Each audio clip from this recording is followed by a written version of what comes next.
ಒಂದು ದಿವಸ ಒಂದು ಘಟನೆ ನಡೆದು ಬಿಡುತ್ತೆ. ಅವನ ಮನಸ್ಸಿನಲ್ಲಿ ಏನಿತ್ತು, ಗೃಹೇಶು ದಾರೇಶು ಸುತೇಶು ಬಂಧುಷು, ಇಷ್ಟು ದೊಡ್ಡ ಚಕ್ರವರ್ತಿ ಆದರೂ ಕೂಡ ತನ್ನ ಪತ್ನಿ, ತನ್ನ ಮಕ್ಕಳು, ತನ್ನ ರಾಜ್ಯ, ತನ್ನ ರಥ, ತನ್ನ ಸೈನ್ಯ, ತನ್ನ ಅಧಿಕಾರ ಇದ್ಯಾವುದು ಶಾಶ್ವತ ಅಲ್ಲ ಅಂತ ಗೊತ್ತಿತ್ತಂತೆ ಅವನಿಗೆ. ಒಂದು ದಿವಸ ಇದೆಲ್ಲ ನಾನು ಬಿಟ್ಟು ಹೋಗ್ತೀನಿ, ಇಲ್ಲ ಅದು ಬಿಟ್ಟು ಹೋಗುತ್ತೆ, ಇಲ್ಲ ನಾನು ಬಿಟ್ಟು ಹೋಗ್ತೀನಿ, ಇದ್ಯಾವುದು ಶಾಶ್ವತ ಅನ್ನೋಂಥ ಸತ್ಯ ಸಂಗತಿ ಸದಾ ತಿಳ್ಕೊತಿದ್ದಂತೆ ಅಂಬರೀಷ. ಇದೆಲ್ಲ ಮೆಸೇಜ್ ಯಾಕೆ ಅಂದರೆ ನಮಗೆ ನಾವೆಲ್ಲ ಪಡ್ಕೋಬೇಕು, ಒಳ್ಳೊಳ್ಳೆ ಸೀರೆ ತೊಗೋಬೇಕು, ಒಳ್ಳೊಳ್ಳೆ ಒಡವೆ ಇಟ್ಕೋಬೇಕು, ಹಣನೂ ಸಂಗ್ರಹ ಮಾಡಬೇಕು, ಎಲ್ಲ ಸರಿ, ಅದೆಲ್ಲ ಟೆಂಪರರಿ ಏನು ಗೊತ್ತಿರಬೇಕಷ್ಟೆ. ಶಾಶ್ವತವಾದ ಒಂದು ವಸ್ತು ಅಂದರೆ ವಿಠಲ ಒಬ್ಬನೇ, ಅವನ್ನೆಲ್ಲ ಅವನೇ ದಯಪಾಲಿಸಿರೋದು, ಅವನೊಬ್ಬನೇ ಶಾಶ್ವತ ಭಗವಂತ. ಆ ಒಂದು ನಿಜವಾದ ಸತ್ಯ ಅವನಿಗೆ ಅರಿವಿತ್ತಂತೆ. ಯುಕ್ತ ಸಂವತ್ಸರಂ ವೀರಂ ದಧಾರ ದ್ವಾದಶಿ ವ್ರತಂ, ಎಲ್ಲ ವ್ರತ ಉಪವಾಸಗಳನ್ನು ಅಂಬರೀಷ ಶ್ರದ್ಧೆಯಿಂದ ಮಾಡ್ತಿದ್ದ. ಒಂದು ಸಲ ಒಂದು ದ್ವಾದಶಿ ವ್ರತ ಮಾಡ್ತಾನೆ. ಕಾರ್ತೀಕ ಮಾಸದಲ್ಲಿ ದ್ವಾದಶಿ ವ್ರತ, ಯಾವಾಗಲೂ ಏಕಾದಶಿ ಆಚರಣೆ ಬೇರೆ, ಏಕಾದಶಿ ವ್ರತ ಬೇರೆ. ಬೇರೆ ಅಂದರೆ ಕೆಲವು ನಿಯಮಗಳಿದೆ. ಏಕಾದಶಿ ವ್ರತ ಅಂದರೆ ಹಿಂದಿನ ದಿವಸ ದಶಮಿ ದಿವಸ ಸಾಯಂಕಾಲ ರಾತ್ರಿ ಊಟ ಮಾಡೋ ಹಾಗಿಲ್ಲ, ಅಲ್ಪೋಪಹಾರ ಸ್ವೀಕಾರ ಮಾಡಬೇಕು ದಶಮಿ ದಿವಸ. ಮಾರನೇ ದಿವಸ ಏಕಾದಶಿ ದಿವಸ ಏನೂ ಸ್ವೀಕಾರ ಮಾಡೋ ಹಾಗಿಲ್ಲ. ಏಕಾದಶಿಯ ರಾತ್ರಿ ಜಾಗರಣೆ ಇರಬೇಕು, ಭಗವತ್ ಚಿಂತನೆ, ಭಜನೆಗಳಿಂದ, ನಾಮ ಸಂಕೀರ್ತನೆಯಿಂದ, ಅವನ ಕಥಾಶ್ರವಣದಿಂದ ಜಾಗೃತವಾಗಿರಬೇಕು. ಮಾರನೇ ದಿವಸ ಬೆಳಗ್ಗೆ ಸರಿಯಾದ ಸಮಯಕ್ಕೆ ಪಾಲನೆ ಮಾಡಬೇಕು. ಯಾವಾಗ ಹರಿವಾಸರ ಮುಕ್ತಾಯ ಆಗುತ್ತೋ ಆ ಸಮಯಕ್ಕೆ ಭಗವಂತನಿಗೆ ನಿವೇದನೆ ಮಾಡಿ, ನೈವೇದ್ಯ ಮಾಡಿ ಪ್ರಸಾದವನ್ನು ಸ್ವೀಕಾರ ಮಾಡಿ. ಇದಕ್ಕೆ ಏಕಾದಶಿ ವ್ರತ. ನಾವೆಲ್ಲ ಏನು ಮಾಡ್ತೀವಿ, ಅವತ್ತು ಹಸುವೆಯಿಂದ ಇರ್ತೀವಿ, ಏನು ಆಹಾರ ತಗೊಳ್ಳಲ್ಲ, ಮಾರನೇ ದಿವಸ ಬೆಳಗ್ಗೆ ಊಟ ಮಾಡಿಬಿಡ್ತೀವಿ. ಅದು ಏಕಾದಶಿ ಆಚರಣೆ. ಅದು ವ್ರತ. ಇವನು ವ್ರತವನ್ನೇ ಆಚರಣೆ ಮಾಡಿದ್ದ, ಅವನು ವ್ರತವನ್ನೇ ಶ್ರದ್ಧೆಯಿಂದ ಮಾಡಿದ್ದ ಅಂಬರೀಷ.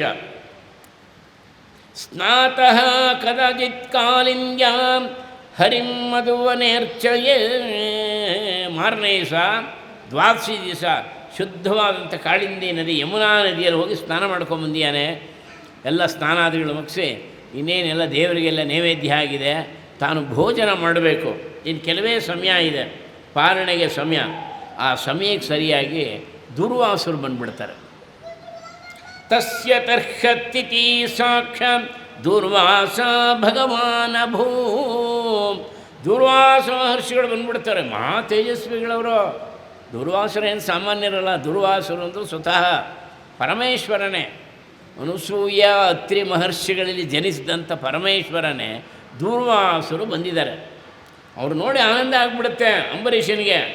ಪ್ರಾರ್ಥನೆ ಮಾಡ್ಕೋತಾನೆ, ಏನು ಒಳ್ಳೆಯ ದಿವಸ, ಪಾಲನೆ ದಿವಸ ಬಂದಿದ್ದೀರಿ, ನೀವು ನಮ್ಮ ಅತಿಥಿಯಾಗಿ ಬಂದಿದ್ದೀರಿ, ದಯಮಾಡಿ ಆಹಾರ ಸ್ವೀಕಾರ ಮಾಡಬೇಕು, ಇಲ್ಲೇ ಪಾಲನೆ ಆಗಬೇಕು ಅಂತ ಪ್ರಾರ್ಥನೆ ಮಾಡ್ಕೋತಾನೆ. ಆಗಲಪ್ಪ, ತುಂಬ ಸಂತೋಷ ನನಗೆ. ವ್ರತಾಂತೆ ಕಾರ್ತಿಕೇ ಮಾಸಿ ತ್ರಿರಾತ್ರಂ ಸಮುಪೋಷಿತಃ ತಸ್ಯ ತರ್ಹತಿತಿ ಸಾಕ್ಷಾತ್ ದುರ್ವಾಸ ಭಗವಾನ್ ಭೂ ಮೂರ್ತಾ ದ್ವಾದಶಿಷ್ಟಾಯಂ ದ್ವಾದಶ್ಯಾಂ ಪಾರಣಂ ಪ್ರತಿ ಚಿಂತಯಾಮಾಸ ಧರ್ಮಜ್ಞೋ ದ್ವಿಜೈಸ್ತದ್ಧರ್ಮ ಸಂಕಟೇ. ಆಗ್ಲಪ್ಪ, ಯಮುನಾ ನದಿಯಲ್ಲಿ ನಾನು ಸ್ನಾನ ಮಾಡ್ಕೊಂಡು ಬರ್ತೀನಿ ಅಂತ ಹೋಗ್ತಾರೆ ದುರ್ವಾಸರು. ಈ ಮುಹೂರ್ತ ಭಾಳ ಕಡಿಮೆ ಸಮಯ ಇರುತ್ತೆ ಪಾಲನೆಗೆ, ಎಷ್ಟೊತ್ತಾದರೂ ಬರಲ್ಲ, ದುರ್ವಾಸರು ಬರಲ್ಲ. ಇವನು ಒಳ್ಳೆ ಉಭಯ ಸಂಕಟ ಆಗಿಬಿಡುತ್ತೆ ಅಂಬರೀಷನಿಗೆ. ಊಟ ಮಾಡಿಬಿಟ್ರೆ ಬ್ರಾಹ್ಮಣರನ್ನ ಊಟಕ್ಕೆ ಕರೆದು, ಅಂಥ ಋಷಿನ ಕರೆದು ಮುಂಚೆ ಊಟ ಮಾಡೋದು ತಪ್ಪಾಗುತ್ತೆ. ಊಟ ಮಾಡದೆ ಹೋದರೆ 3 ದಿವಸ ಮಾಡಿದ್ದಾನೆ ಪಾಪ ವ್ರತ. ಈ ವ್ರತದ ಫಲ ಹೊಟ್ಟೋಗುತ್ತೆ. ಯಾವಾಗಲೂ ಸುಮ್ಮನೆ ಹಸುವೆಯಿಂದಿರಬಾರ್ದು, ಅದು ನೆನಪಿಟ್ಕೋಬೇಕೆಲ್ಲ. ಸಾತ್ವಿಕರಲ್ಲಿ ಎಲ್ಲ ಕೇಳಿಸ್ಕೊಳ್ಳಿ, ಯಾರ್ಯಾರು ಸಾತ್ವಿಕರಿರ್ತಾರೋ ಸಾತ್ವಿಕರು ಎಲ್ಲ ದೇವತೆಗಳು ಇದ್ದು ಆಹಾರ ಸ್ವೀಕಾರ ಮಾಡ್ತಾರೆ. ದೇವತೆಗಳು ಎಲ್ಲ ಆಹಾರ ಸ್ವೀಕಾರ ಮಾಡ್ತಾರೆ ಗೊತ್ತಾ? ಸಾತ್ವಿಕರಲ್ಲಿದ್ದು ಅವರ ಮುಖಾಂತರ ಆಹಾರ ಸ್ವೀಕಾರ ಮಾಡ್ತಾರೆ. ಮಹಾಭಾರತದಲ್ಲಿ ಇದ್ರ ವರ್ಣನೆ ಇದೆ. ಅದಕ್ಕೆ ಯಾರು ಸಾತ್ವಿಕ ಜನರಿರ್ತಾರೆ, ಸದ್ಭಕ್ತರಿರ್ತಾರೆ, ಅಭೋಜ್ಯ ವಸ್ತುಗಳನ್ನು ತಿನ್ನಬಾರ್ದು, ಎಂಜಿಲು ವಸ್ತುಗಳನ್ನು ತಿನ್ನಬಾರ್ದು. ತಿನ್ನುವಾಗ ಭಗವಂತನ ಸ್ಮರಣೆ ಮಾಡ್ಕೊಂಡು ತಿನ್ನಬೇಕು. ಒಳಗಡೆ ಭಗವಂತ ಎಲ್ಲ ದೇವತೆಗಳು ಸ್ವೀಕಾರ ಮಾಡ್ತಾರೆ. ಅದನ್ನೇ ಕೃಷ್ಣ ಹೇಳಿದ್ದು. ಅಹಂ ವೈಶ್ವಾನರೋ ಭೂತ್ವ ಪ್ರಾಣಿನ ದೇಹಮಾಶ್ರಿತಃ ಪ್ರಾಣಾಪಾನ ಸಮಾಯುಕ್ತಂ ಪಚಾಮ್ಯನ್ನಂ ಚತುರ್ವಿಧಂ. ಅರ್ಜುನ, ಒಳಗಡೆ ಇರೋವಂಥ ವೈಶ್ವಾನರ ಅಗ್ನಿ ಯಾರು? ನಾನೇ. ಜಠರಾಗ್ನಿ ಯಾರು? ನಾನೇ ಒಳಗಡೆ ಪಚನ ಮಾಡೋದು. ಅದಕ್ಕೆ ಸಾತ್ವಿಕ ವ್ಯಕ್ತಿಗಳು ಯಾರ್ದು ಒಂದು ಅವ್ರದ್ದು ಎಂಜಲು ತಿನ್ನಬಾರ್ದು, ಎಲ್ಲಿಂದಲ್ಲಿ ಕೆಟ್ಟ ಪದಾರ್ಥಗಳನ್ನು ತಿನ್ನಬಾರ್ದು, ಹರಿಗೆ ನಿವೇದನೆ ಮಾಡದೆ ತಿನ್ನಬಾರ್ದು. ನಿವೇದನೆ ಅಂದರೆ ಹಾಗೆ ಮುಂದುಗಡೆ ಆಹಾರ ಇಟ್ಕೊಂಡಿರ್ತೀವಿ, ಶ್ರೀಕೃಷ್ಣ ನಿನ್ನ ಪ್ರಸಾದ ಇಷ್ಟು ಹೇಳಿದ್ರೆ ಸಾಕು, ಅಷ್ಟು ಹೇಳಿದ್ರೆ ಸಾಕು, ಅದು ಪ್ರಸಾದ ಆಗುತ್ತೆ. ನಮ್ಮ ಕಡೆ ಏನಿಲ್ಲ, ಅವ್ರು ಮಾಡ್ತಿದ್ರು ಸಾಕು, ಏನು ಪ್ಲೇಟಲ್ಲಿ ಹಾಕಿಸ್ಕೊಂಡು ಗಬಾ ಗಬಾ ಗಬಾ ಗಬಾ ತಿಂತಾನೇ ಇರ್ತಾರೆ. ಈ ತೊಟ್ಟಿ ಒಳಗೆ ಕಸ ತುಂಬ್ತಾರಲ್ಲ ಹಾಗೆ ತುಂಬ್ಕೋತಾನೇ ಇರ್ತಾರೆ, ನೋಡ್ತಾನೇ ಇರ್ತಾರೆ. ಎಲ್ಲಿ ಮುಗಿದೋಗ್ಬಿಡುತ್ತೋ, ಎಲ್ಲಿ ಮುಗಿದೋ, ಬೋಂಡನ ಆಂಬಡನ ಇನ್ನೊಂದು ಹಾಕಿ ಅವರೇನಾದ್ರು ಬಡಿಸೋರು ಆ ಕಡೆ ತಿರು ಇವರೇ ಎರಡು ಹಾಕೊಂಡ್ಬಿಡ್ತಾರೆ. ನಾನು ಹೇಳ್ತಿರೋದು ನಮ್ಮ ಕಡೆ we should be very careful. ಇದೊಂದು ಯಜ್ಞ, ಇದು ವೈಶ್ವಾನರ ಯಜ್ಞ. ಇದು ದೇವತೆಗಳು ನಮ್ಮಲ್ಲಿ ಸ್ವೀಕಾರ ಮಾಡ್ತಾರೆ, ಎಷ್ಟು ಪುಣ್ಯ ನಮಗೆ. ಹಾಗಿರಬೇಕು. ಅದಕ್ಕೆ ನಮ್ಮಲ್ಲಿ ಚಿತ್ರಾಹುತಿ ಅಂತೆಲ್ಲ ಹೇಳ್ತೀವಿ, ಯಮಧರ್ಮ ಸ್ಮರಣೆ ಮಾಡ್ಕೊಳ್ತೀನಿ. ಒಳ್ಳೆ ಆರೋಗ್ಯ ಕೊಡ್ತಾನೆ ಭಗವಂತ, ಒಳ್ಳೆ ಪಚನ ಆಗುತ್ತೆ, ಏನು ತಿಂದರೂ ಚೆನ್ನಾಗಿ ಡೈಜೆಸ್ಟ್ ಆಗುತ್ತೆ.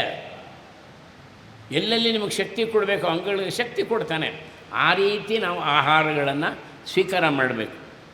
ನಾನು ಯಾಕೆ ಹೇಳಿದೆ ಅಂದರೆ ಸುಮ್ಮನೆ ಉಪವಾಸ ಇರಬಾರ್ದು. ಏಕಾದಶಿ ಸಹ ಉಪವಾಸ ಪರವಾಗಿಲ್ಲ, ಅಥವಾ ಯಾವುದಾದ್ರು ವಿಶೇಷ ದಿನಗಳು, ಕೃಷ್ಣ ಜನ್ಮಾಷ್ಟಮಿ ಉಪವಾಸ ಮಾಡೋ ಪದ್ಧತಿ ಇದ್ದರೆ ಅವತ್ತು ಮಾಡಬೇಕು. ಸುಮ್ಮನೆ ಉಪವಾಸ ಇರಬಾರ್ದು.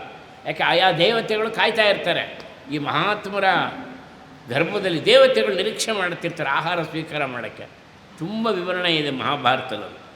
ಒಟ್ಟಿನಲ್ಲಿ ಇವ್ರಿಗೇನಾಗ್ಬಿಟ್ಟಿದೆ, ಸಮಯ ಮೀರಿ ಹೋಗ್ತಾ ಇದೆ, ಇನ್ನೆಲ್ಲೋ ಒಂದು ಸ್ವಲ್ಪ ಸಮಯ ಇದೆ. ದೂರ್ವಾಸರು ಬಂದೇ ಇಲ್ಲ.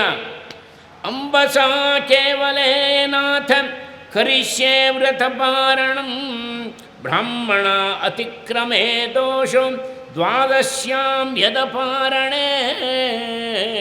ಕೆಲವು ಹಿರಿಯರನ್ನೆಲ್ಲ ಕೇಳ್ತಾನೆ ಅಂಬರೀಷ, ಏನು ಮಾಡೋದೀಗ, ದುರ್ವಾಸರು ಬರಲಿಲ್ವಲ್ಲ, ನಾನು ಊಟ ಮಾಡಿಬಿಟ್ರೆ ತಪ್ಪಾಗುತ್ತೆ, ಅವ್ರನ್ನ ಆಮಂತ್ರಣ ಮಾಡಿದ್ದೀನಿ, ಊಟ ಮಾಡದೆ ಹೋದರೂ ವ್ರತದ ಫಲ ಹೊಟ್ಟೋಗುತ್ತೆ. ಆಗ ಯಾರೋ ಒಬ್ಬರು ಅಡ್ವೈಸ್ ಮಾಡ್ತಾರೆ, ಒಂದಿಬ್ಬರು ಮೂರು ಜನ ಬ್ರಾಹ್ಮಣರು ಒಂದು ಕೆಲಸ ಮಾಡು, ಸ್ವಲ್ಪ ತೀರ್ಥ ತೊಗೊಂಡ್ಬಿಡು. ತೀರ್ಥ ತೊಗೊಂಡ್ರೆ ನೀನು ಪಾಲನೆ ಮಾಡಿದ್ದು ಫಲ ಸಿಗುತ್ತೆ. ಬರೀ ತೀರ್ಥ ತೊಗೊಂಡ್ರೆ ಊಟ ಮಾಡಿದ ದೋಷ ಬರಲ್ಲ. ಅವರೇನೋ ಒಂದು ಹೇಳೋ ಕಾಂಪ್ರಮೈಸ್ ಮಾಡ್ತಾರೆ.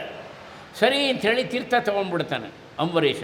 ಅವನು ತೀರ್ಥ ತೊಗೊಳ್ಳೋಷ್ಟು ಸರಿಯಾಗಿ ಬರ್ತಾರೆ ದುರ್ವಾಸು. ಈ ಪಿಕ್ಚರಲ್ಲಿ ತೋರಿಸ್ತಾರಲ್ಲ ಹಾಗೆ. ಅದಕ್ಕೆ ಕೆಲವಾರು ಘಟನೆಗಳಿರುತ್ತಲ್ಲ, ನಾವು ನೀವು ತಿಳ್ಕೊಂಡಾಗಲ್ಲ, ಸ್ಪೋರ್ಟಿವ್ ಆಗಿ ತೊಗೋಬೇಕು ಅದನ್ನು.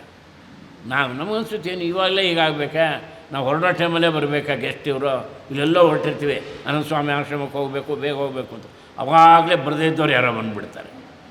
ಅವ್ರನ್ನ ಬೈಯೋ ಹೋಗಿಲ್ಲ, ಅತಿಥಿಯನ್ನು ಬೈದರೆ ಪಾಪ ಗಂಟು ಹಾಕ್ಕೊಳ್ತೀವಿ ನಾವು. ಹುಷಾರಾಗಿ ಹ್ಯಾಂಡ್ಲ್ ಮಾಡಬೇಕು. ಕೆಲವು ಸಲ ಆಗ ಹೋಗ್ಬಿಡುತ್ತೆ, ಏನೋ ವಿಪರೀತ ಆದಾಗಲೇ ಇನ್ನೊಂದು ವಿಪರೀತ ಬಂದುಬಿಡತ್ತೆ. ಅದರಲ್ಲಿ ಹೀಗಾಗ್ಬಿಟ್ಟಿದೆ ಅವನ ಸ್ಥಿತಿ ಇವಾಗ. ಸರಿ, ಅದು ಸರಿಯಾಗಿ ದುರ್ವಾಸರು ಬಂದುಬಿಡ್ತಾರೆ.